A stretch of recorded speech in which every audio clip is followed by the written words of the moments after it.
All right, so if you are here all the time, then you'll recognize these pieces from a previous thrift haul video. This was a sweet little bird wall hanging. The bird popped off. It's supposed to be glued in because it's like a 3D situation. So I'm actually just going to re-glue this. And it kind of took a little configuring, trying to figure out exactly where I wanted it to go, because it wasn't like you put it on and hey, this is exactly how it should fit. There were a few different variations where I was like, oh, it could go like this, or like this, or like this. So anyways, I use some E6000 just because it's a very strong bond, and I'm going to let that sit and cure up.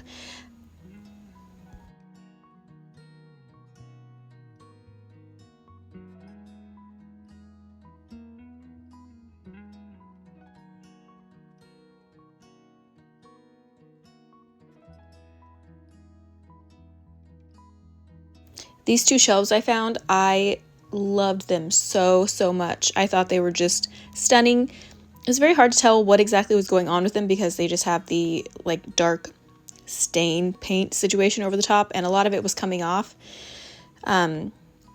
So we're just gonna give these a good clean. I kind of want to keep them, they're nice dark, but we're gonna also zhuzh them up as well. So we're gonna try something a little different on these, and I'm just, we'll have fingers crossed and hope that it works out.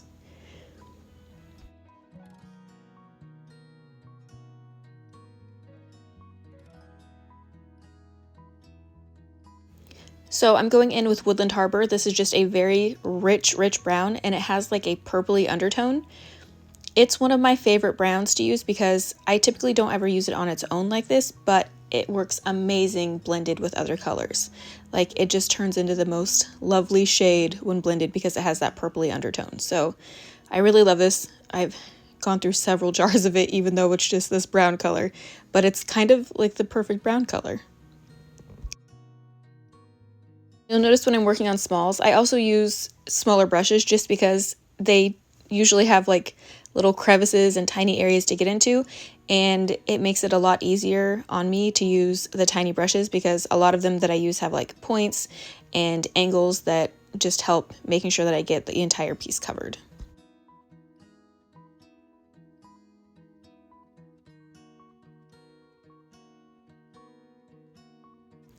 Now quickly I'm going to go in with Sunday Sunset. This is just a very light mauve color, and I'm going to use this as kind of a dry brushing situation just to hit the high points on this.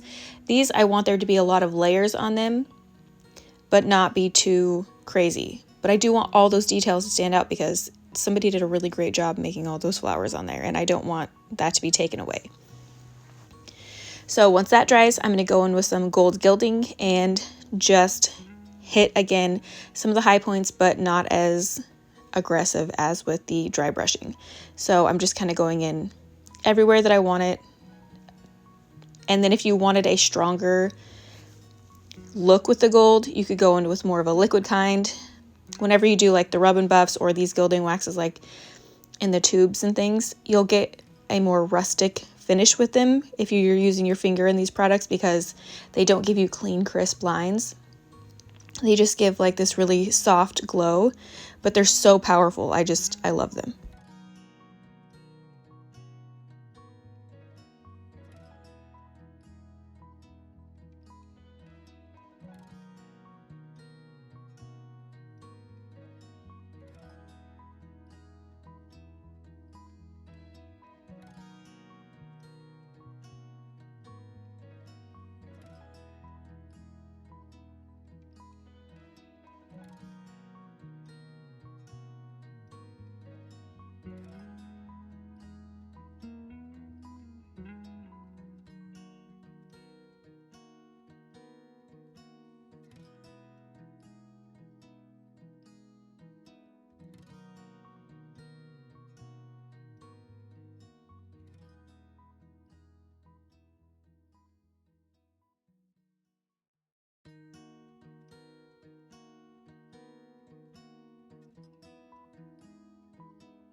Okay, I'm going in with some taupe. This is a color that I've mixed up previously. I've been using this a lot more recently just because it's not gray, it's not tan, it's not white. You know, it's kind of a great neutral without being like an ordinary neutral. So I've got a couple of these mixed up because I've just been using them for the past couple months and I enjoy it. So, and I don't like to waste paint. So even as I go, you'll see me kind of add more to it, mix it up. It'll be a slightly different shade, but it's still there. So I just use it as I like it. When it hits like the right color, then I'm like, this will do. And then that's what I paint with. So I don't have a specific formula for this, but I typically mix a brown with a gray, and then I will either tone it with a purple or blue, depending on what I need. And if it turns one way or another that I don't like, you can also add black or white to adjust the shade. And you can also add in like a green if you need to bring something back, which sounds a little bit weird, but you just kind of start getting the hang of how you want your shades to go as you work with paint.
So now moving on to this chicken, and it's going to get taupe as well.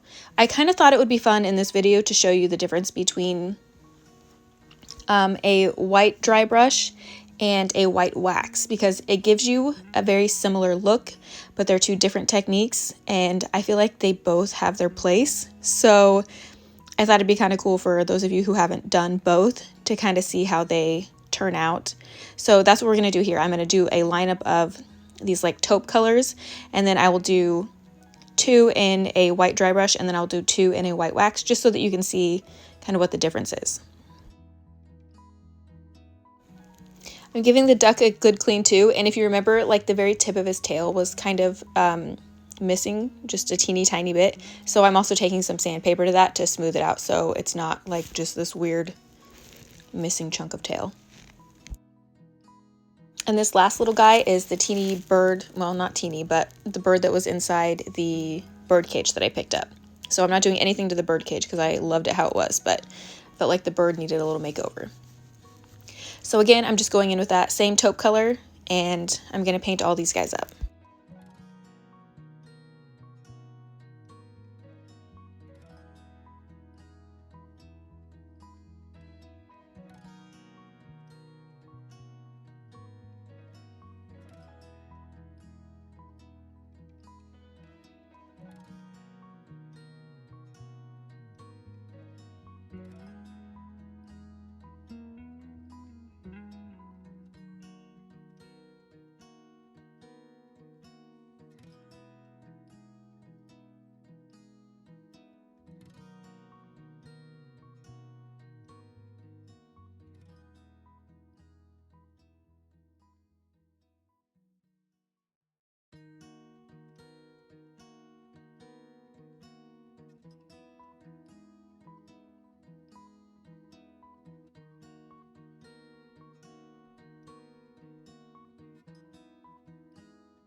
Now this was that like wall sconce, wall pocket situation.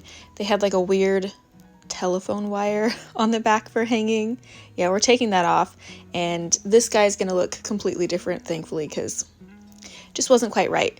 While I do love just gold pieces, this one is like a resin, and it was kind of like a weird flat satin gold. I don't know, it just wasn't my favorite. So I love when things are gold to start with, because then when they pop through in certain areas, I think that looks great, but it's just not quite the right color for the entire piece. And then the little like embossed shell situation on the front, wasn't a huge fan of that either, and we're gonna add just some molds to make this, we're just gonna amp it up a bit. So this is the IOD mold. I believe it's like Olive Branch or something like that. You can look it up on Etsy or wherever you want to get your supplies from. I'm not bossing you. But so I'm just using air dry clay. I love this paper clay because you put it in and then you can like instantly glue it on. You don't have to wait for it to set up like resin. I think resin has its place too. I just really love the clay because you don't have to wait, and I'm impatient.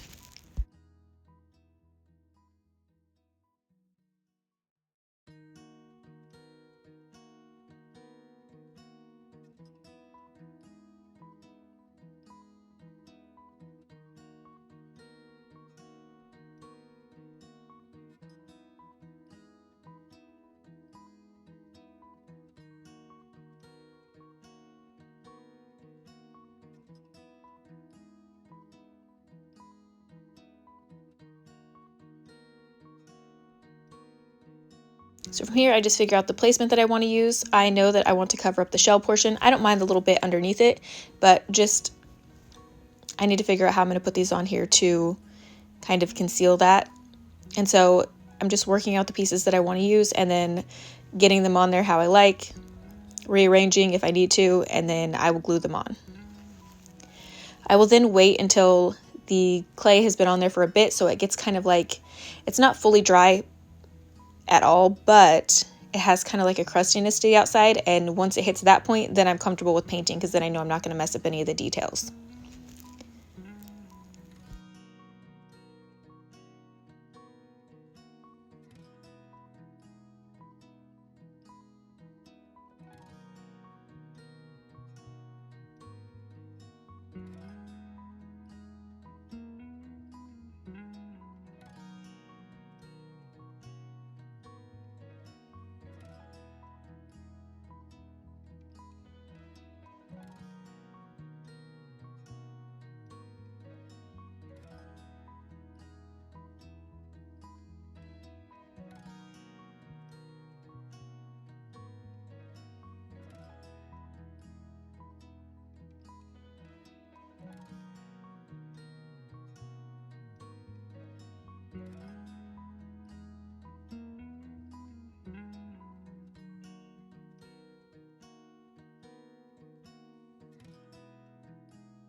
Now I'm going to go in with some Goblin Gray, which is just a really rich, deep, like green teal color, and that's going to be the base for this piece.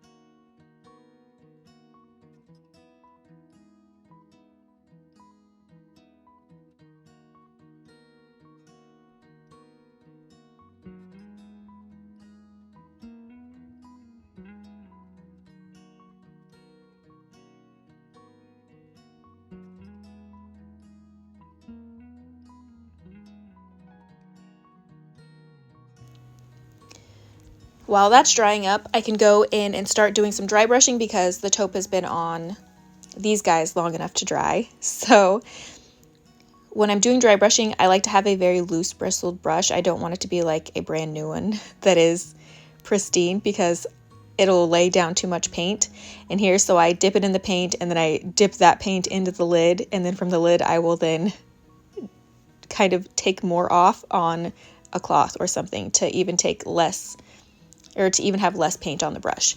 And then I'm just going every which way. If I just go one direction, a lot of times you can still see brush strokes, so you'll see me go a direction and then I'll kind of flip into another direction.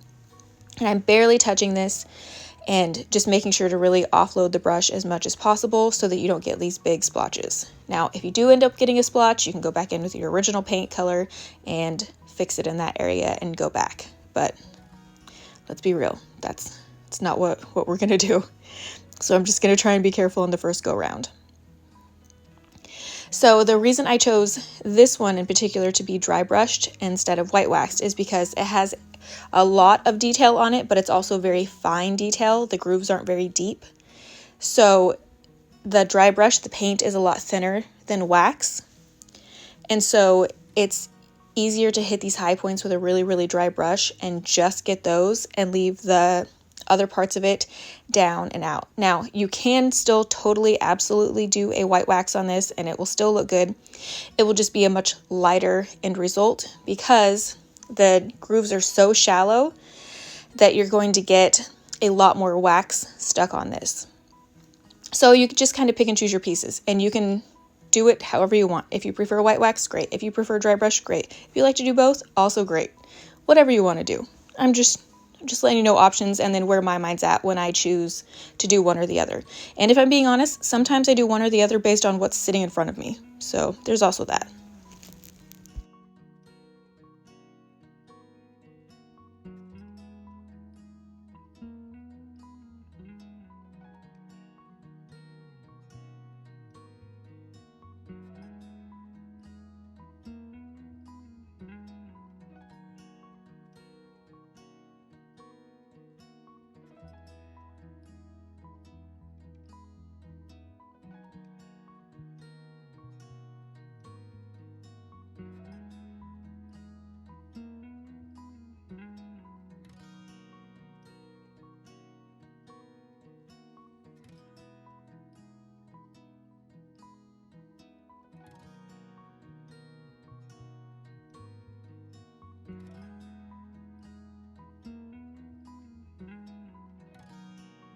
And this little guy had the same type of detail, again, very shallow, super detailed, tons of texture and everything on it, but just very shallow. So that's why I chose to do this one the same. You can also do this much sooner than you can wax, because when you're waxing, you're sealing a piece, and that means it needs to be fully dry. Where when you're just kind of doing a dry brush, it's okay if the paint isn't fully dry. I just have it dry to the touch, and I'm not worried about it having to be fully dry because it's just adding more paint to it, and I'm gonna have to seal it again later.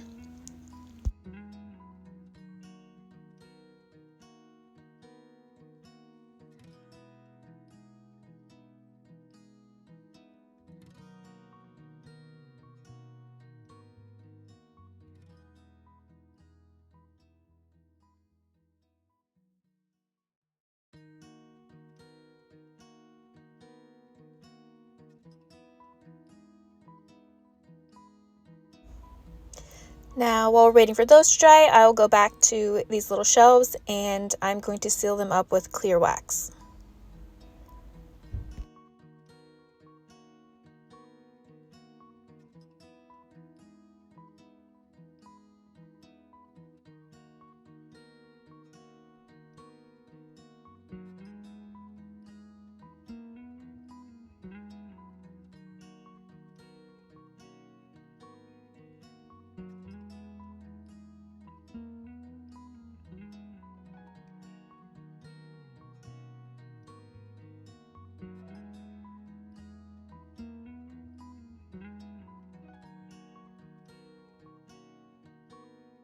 Once I get it all applied, I then take a cloth and I'm going to wipe back all the excess.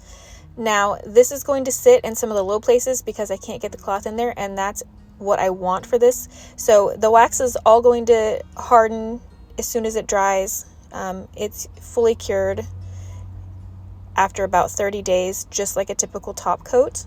But for now, I want it to be on here and leave some of the wax in the crevices because we're going to use some glazing dusts, and the more wax you have on it, the more the glazing dust has to adhere to. So if you fully wipe this all back, you'll get a lighter version using glazing dust. And if you have just a bit more wax on there, you'll get a stronger pigmented color.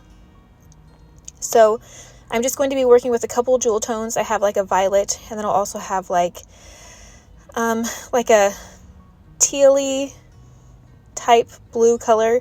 They look pretty vivid, and then once you get them on here, they kind of richen up because they're over the dark brown. And for the purpley color, I'm putting that in the centers of the flowers, and then also a little bit around the edges of the petals, and then on parts of the leaves. So not everywhere, just kind of where I think having the rich purple would look really, really good. And I don't like to dip directly into the pot because the wax will then contaminate it, and you don't want that. I know coming from me that sounds weird because I almost never worry about contaminating my paint colors, but in this case it does matter. So I just put them in a lid and work out of the lid. So this is really easy to do. It fades out so nicely. So if you're somebody who has trouble with blending, this is a good thing to try out because it almost naturally blends. Wherever you put it, obviously first is going to be your deepest pigmentation, and then as you feather it out with the brush, it gets lighter and lighter. So super easy to use. Mind you, because there's pros and cons to wax and everything. So obviously wax you can touch after you get on there. It doesn't mess up your top coat. It takes longer to cure, to kind of like fully dry, but you can touch it and it doesn't mess with anything to have it bumped against something while you're waiting for its full cure time. Now with a top coat, because you can do this with a top coat, but it's much harder, you have less working time, and it won't fade out as beautifully as it does with the wax. However, with the top coat, you have to wait for it to fully dry, obviously. You don't want to touch it, you don't want to get anything in it, you can't pick stuff out of it without leaving a little spot. So there's pros and cons to both, and then also obviously just the general durability changes with each product. So, and sometimes I use both simultaneously, but for this specific application, it's wax all the way. That was kind of a tangent, but you can see now I went in with kind of like that turquoisey teal color, and it looks super, super bright at first. We're going to tone it back, but to get it on, I'm just doing this on all the branches, and then I'm hitting just like the very tips of the leaves, just to bring that color around so it's not just on the branches. And I just love these two colors together. And so I'm putting these just a tiny bit up on the shelf too to draw the color up, so it's not just a brown block of wood on the top and colorful loveliness on the bottom. I do want a little bit of that. And then I'm going to go back in with the cloth and kind of wipe back some of that glazing dust as well.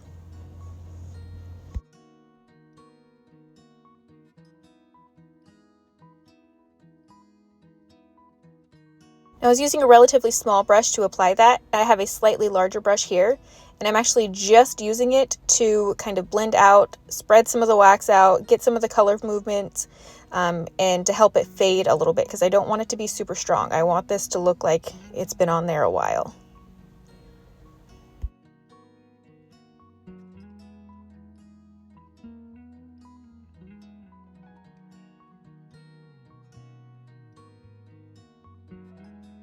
I'm going to go back in with some gilding wax just to make certain areas pop out a bit more because, again, we put that on first and then we waxed over the top, and that always takes off some of the gilding wax. And then also, since we kind of have been scrubbing along everything, putting in the glazing dusts, it just took off a little bit more than I wanted, so I'm adding a small amount back. I'm not doing the same amount, I am doing it lighter and just in certain areas because I want, like I said, this to look like it's been on there for a while.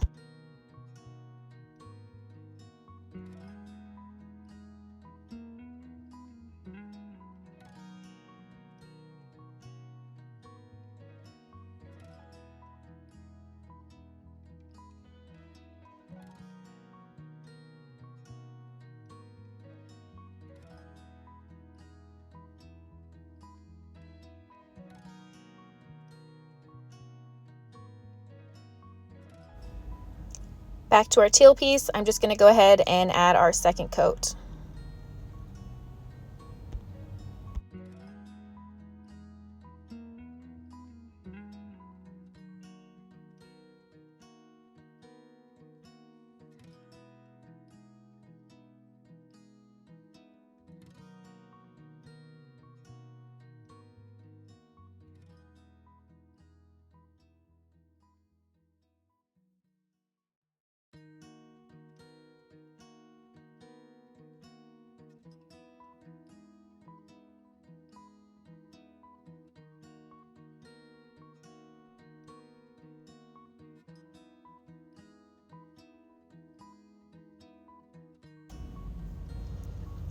Now I'm taking the dry brushed birds and I'm going to seal them up with the clear wax because they are dried, ready to go to get sealed.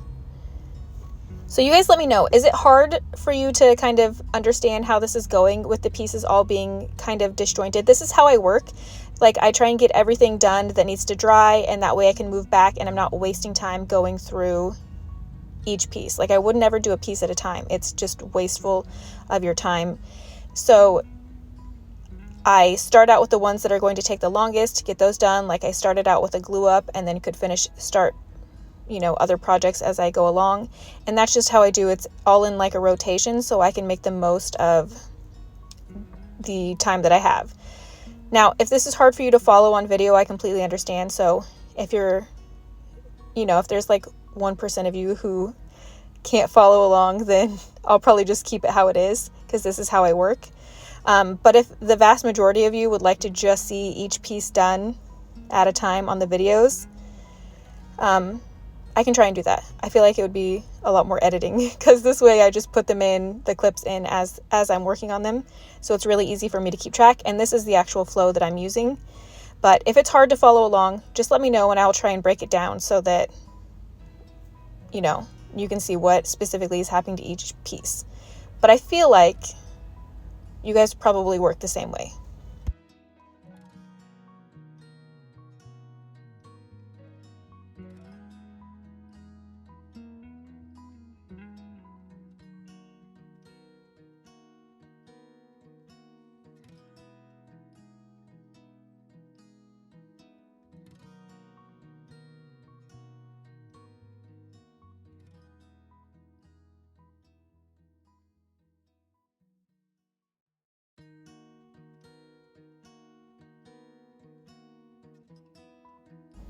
Now that I'm finished using my clear wax, I'm going to go in with the white wax. The only reason this really matters now is because I'm using the exact same brush. So I'm fine with going from clear wax to another color wax for obvious reasons. I just make sure to get off any excess clear wax and then I can go directly into my white wax and we're ready to go. It's essentially the exact same process. You're just putting it on, making sure that it gets into all the cracks and crevices because this is what is sealing your piece, but also what is going to leave behind the lovely white that we want. So using white wax will give your paint a white cast in general, right? Because it's depositing pigment into the paint. It's what's sealing the paint. But also when you go to wipe it back, it leaves a larger amount of the white wax in any of the deeper recesses. So you get that really cool look that we're going for.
Now you'll notice on this chicken, I actually decided to put some of the white wax on the wood as well.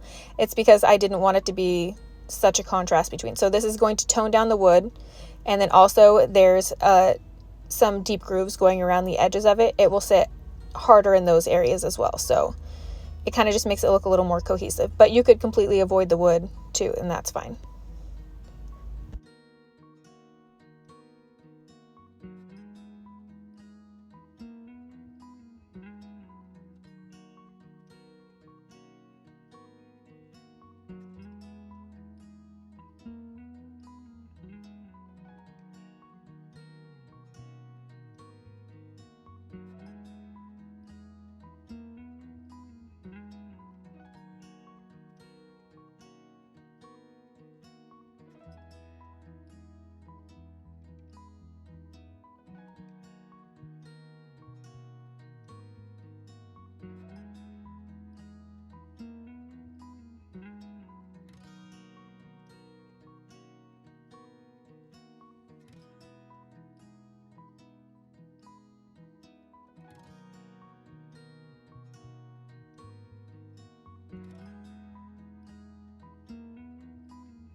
So here's just a quick little visual of a dry brush with white paint and clear wax versus just painting and sealing with white wax. So again, it gives you a similar effect, but you can see differences, and I feel like they both have their uses.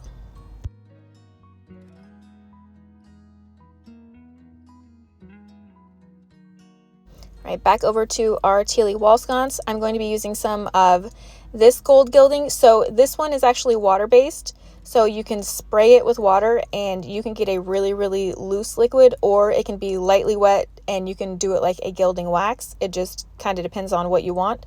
So for this one, I want stuff to be really loose because I'm going to be making this look textured and have a bunch of layers, but it's really not that many layers. It's super easy to do this technique, but it looks like a lot of layers have happened. So I essentially am using really loose paint, almost like wash thin. You'll see I'm spraying water inside a lid with just a dab of paint. I do that with both paints and also the gold, and I'm just going to dab it on everywhere, and then I can spray over the top of it to make it even more liquid, and then add some of the gold in there, and this is going to look like there's just tons of layers happening, but there's not. This is all just one layer of these colors, and it's super, super easy. Now I know this looks like a hot mess, but it's one of those trust the process situations. So like I said, I've got that gold dripping everywhere. I just sprayed more water on it, so it's dripping even more, and then I'm going to take a cloth and dab it back. So what this is going to do is add a little bit of texture, but it's so light because the paint's so thin, but it's going to look more like texture, and it's also going to blend those colors together a little bit, not a ton, but a little, and you can kind of add more where you need more of a certain color. In that case, I wanted to add a little bit more gold, and you can just kind of go back and forth, but this is super fast and super easy to do, and it looks like I did a ton of texture and layers, and I really didn't.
And then for all of that higher points on here that I want to stand out a little bit more, I'm just going to go in with my brush and some of the gold and make it a little stronger on those areas.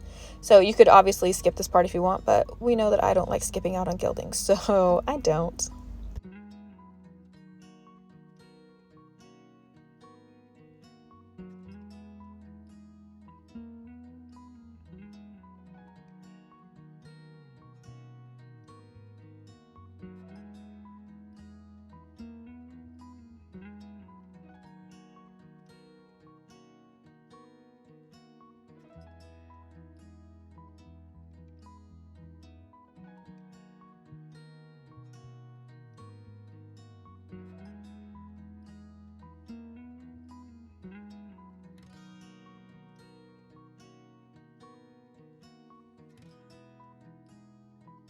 And once this guy dries up, I'm going to seal him with wax. Also, I ended up doing white wax just because I already had it out and that's what I was using. I think this actually would have been very, very lovely with a dark wax.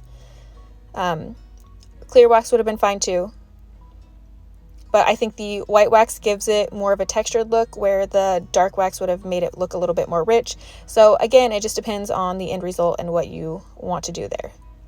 But again, same process, getting it on, making sure it gets into all the crevices and wiping it back so that there's more white wax left in those ridges and everything.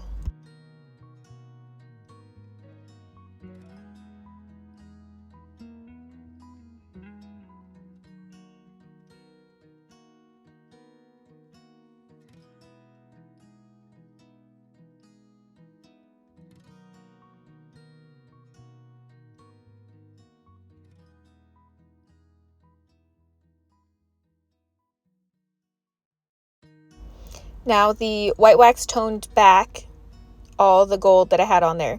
So I'm just going to take a tiny bit and I'm going to use the actual gold gilding wax and just hit a few areas with that.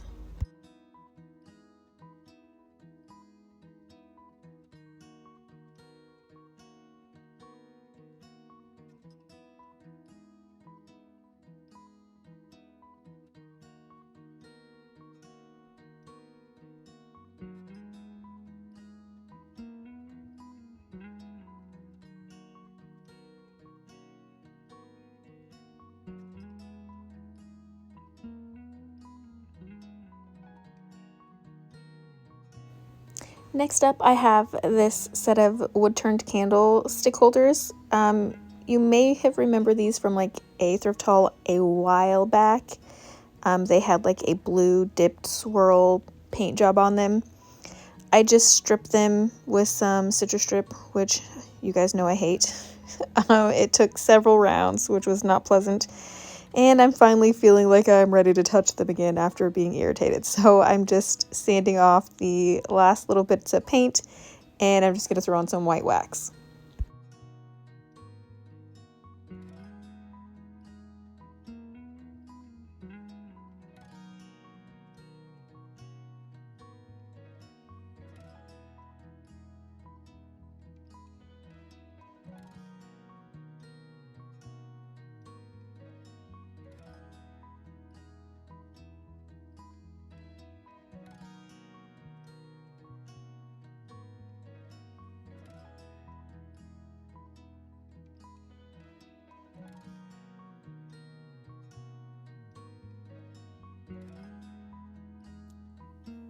Oh hi, Taryn here with Elegant Upgrades, and we've got our pieces. They're all done. They look lovely. They will all be listed on the website. You guys know that it's elegant-upgrades.com. Should you decide to get anything, or if you just want to check it out and see kind of what the website looks like, if that's something that you're interested in starting yourself. I'm not going to say it wasn't a pain getting it started. It's super easy to manage now and to run and get everything going, but man, I remember for a couple weeks when I was getting it started, I had some moments of frustration. And because I do everything on my own, I don't hire out for anything. That was one task where I was like, you know what? Maybe I should have somebody who actually knows what they're doing do this. But it ended up working out and I love it. I love that I have a website and that I can kind of serve in my community, but then also share things with people that I've never met before, and sometimes things with you guys, which is super cool. So anyways, I hope you liked some new techniques. Again, we kind of touched on this guy in a previous, using the glazing dust in here. You can see it's like perfectly, the wax is all set up now and nice, and all that's sitting in there, stuck in the wax, and it's lovely. And then this guy had tons of layers and good stuff on there. And then of course, the wax versus dry brushing on those, which I just thought would be an interesting thing for those of you who haven't seen what both look like. But anyways, I hope you enjoyed this one, and I'll see you guys next time.